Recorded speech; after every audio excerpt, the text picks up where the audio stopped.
Hello and welcome to China Shortcuts, the European Chamber's weekly catch-up on China's business landscape. This episode was recorded on 15th April 2026. In March, the value of China's imports from the rest of the world surged by 27.8% year-on-year in value terms, representing the strongest growth in 4 years. Meanwhile, exports from China grew modestly at 2.5% year-on-year. An increase in commodity and high-tech product imports drove the overall increase seen in March. Imports of rare earths rose by 167%, fertilizer by 59.6%, and copper ore by 45.6% year-on-year in value terms. Among advanced products, imports of automated data processing equipment saw the strongest growth, rising 49.5% year-on-year. Integrated circuits and mechanical and electrical equipment imports also saw increases at 45% and 24.9% year-on-year respectively.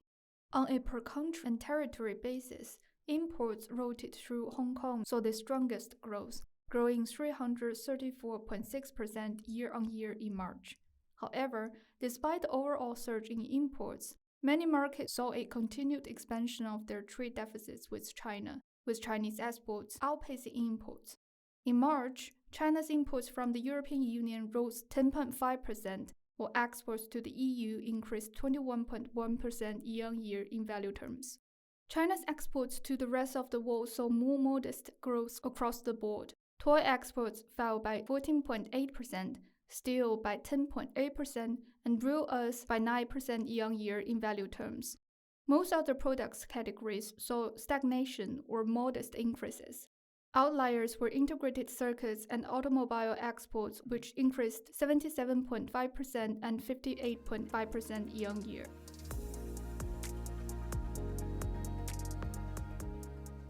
For the first time in 3 years, China's Producer Price Index, or PPI, rose by 0.5% year-on-year, ending its deflationary streak. This was mainly driven by a rise in commodity prices with the PPI for the means of production, which includes many industrial inputs, increasing by 1% year-on-year. Inflation was also seen across industries, with prices in the mining and raw materials industries rising by 2% and 1.1% year-on-year respectively. Despite this positive sign for the authorities' efforts to fight deflation, many advanced industries continue to face factory gate price deflation. The automobile and computer, communication, and other electronic equipment manufacturing industries saw factory gate prices drop 2.4% and 0.7% respectively.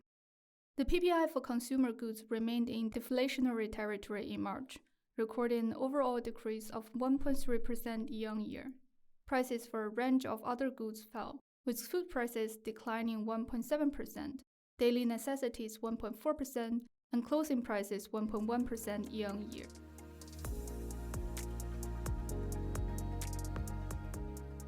China's CPI, or Consumer Price Index, grew by 1% year-on-year, narrowing slightly from February's one-year high.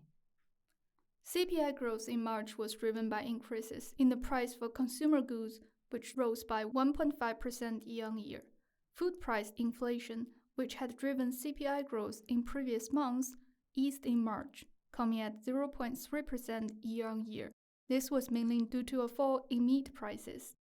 6 of the 7 major goods categories saw price inflation in March, with medical care increasing strongest at 1.9%, followed by clothing and daily necessities at 1.6% and 1.5% year-on-year. Housing prices fell by 0.2% year-on-year in March.